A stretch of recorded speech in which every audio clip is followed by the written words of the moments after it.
Akan lanjutkan kali ini, kita akan terhubung bersama dengan Mas Nafan Aji Gustautama, Senior Investment Information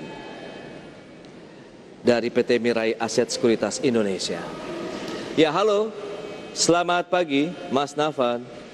Ya, selamat pagi Mas Pras, selamat pagi pemirsa IDX channel yang saya hormati. Ya, terima kasih, salam sehat pagi hari ini, Mas Nafan. Ya, makasih kembali. Ya, langsung saja kita akan review nih. Tadi sudah disampaikan data-data bursa Wall Street, begitu yang masih menantikan rilis ya inflasi di Amerika Serikat, sehingga beberapa indeks baik di Amerika Serikat, Eropa ini sudah mulai terkena aksi profit taking. Sejauh mana sentimen penutupan semalam terhadap market pagi hari ini di IHSG kita?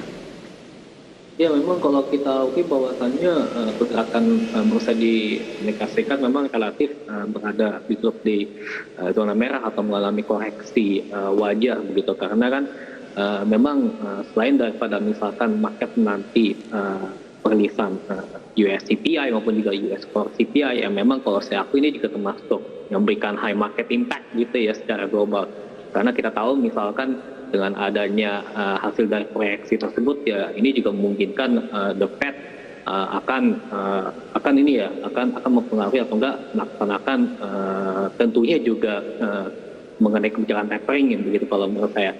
Dan juga di sisi lain kalau kita melihat daripada kinerja dari data makroekonomi di Amerika Serikat lainnya, itu kan juga terdapat data core PPI juga ya, memang pada waktu itu kan juga mengalami hasil yang di bawah ekspektasi. Memang ekspektasi sekitar 0,5, tapi hasil dari core PPI di Amerika itu di 0,4%. Jadi memang hal tersebut juga turut membebani kinerja dari pergerakan market di Wall Street. Dan sepertinya kalau saya melihat dari efeknya tersebut, sentimennya tersebut, tentunya juga membuat kinerja di bursa di regional Asia memang relatif mix ya kalau saya melihat begitu. Memang terdapat beberapa bursa di Asia yang memang dibuka di zona merah. Kalau saya ingat juga bursa di Tiongkok pun juga masih berada di zona merah. Misalkan walaupun data CPI dari Tiongkok pun juga menunjukkan hasil yang bagus ya, misalkan dari 0,7% menjadi 1,5%. Gitu. Berarti otomatis kalau menurut saya sepertinya para pelaku pasar lebih cenderung mencermati ya perilisan data CPI di Amerika Serikat maupun juga US Core CPI tersebut, kalau menurut saya demikian. Oke, tapi sejauh mana? Akankah dampaknya terhadap market hari ini juga akan mengalami tekanan atau tidak? Mengingat sebenarnya investor asing masih terus membukukan aksi beli loh di pasar modal kita ini, Mas Nafan. Ya, memang saya akui bahwasannya investor asing tentunya cenderung melakukan aksi beli ya, atau istilahnya bisa memanfaatkan buy on weakness misalkan pada bulan November, karena kalau kita tahu sebenarnya juga market tentunya akan mencermati dinamika aksi window dressing yang terjadi pada bulan Desember. Biasanya kalau misalkan untuk bulan Desember seluruh indeks kinerja indeks di seluruh dunia pun juga rata-rata mengalami hasil yang positif atau bullish trend begitu. Bahkan juga hal tersebut sangat berlaku sekali bagi kinerja indeks atau IHSG bahkan. Jadi otomatis kalau menurut saya sebenarnya bulan November ini ya, meskipun kita sudah mendapatkan kepastian mengenai pelaksanaan tapering dari the Fed misalkan yang memang sudah ditetapkan pada bulan November gitu, tapi kan tidaknya juga para pelaku pasar sudah mengantisipasi.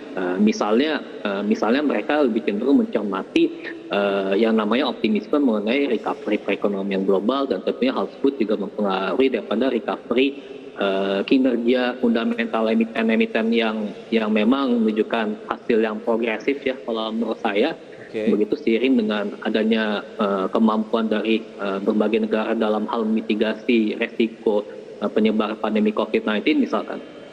Saya pikir tentunya juga menurut saya hal inilah yang lebih cenderung dicermati ataupun juga didigest oleh para pelaku investor begitu, sehingga saya pikir aksi beli yang ditetapkan gitu itu juga terus menunjukkan tanda akumulasi kalau menurut saya demikian.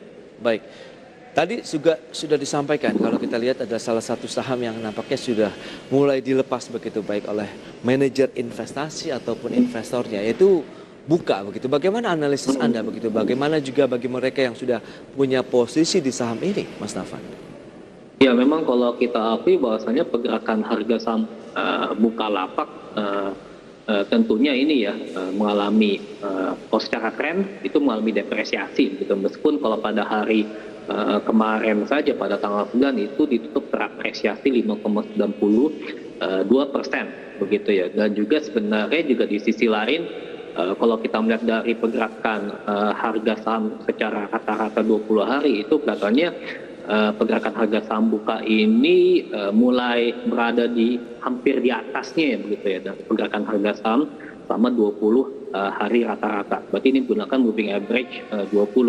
Sebenarnya kalau yang kita cermati ya, misalkan selain daripada kinerja fundamental daripada emiten Bukalapak, karena misalkan pada kuartal kedua saja itu tercatat masih mengalami net loss sekitar 766 miliar rupiah gitu ya. Tapi yang paling penting, yang paling esensial dari sini bahwasannya Bukalapak pun juga diharapkan agar mampu menjalankan komitmen misalkan dalam hal untuk meningkatkan kapasitas ataupun juga kapabilitas dari emiten tersebut dalam rangka meningkatkan optimalisasi pelayanan kepada para pelaku konsumen gitu, sehingga hal tersebut bisa menciptakan kolaborasi ekosistem yang memang bersifat kolaboratif misalkan dengan sektor-sektor lainnya, misalkan untuk sektor consumer, sektor transportation and logistik, kemudian juga sektor financial misalkan gitu, sehingga nanti kedepannya secara jangka panjang bisa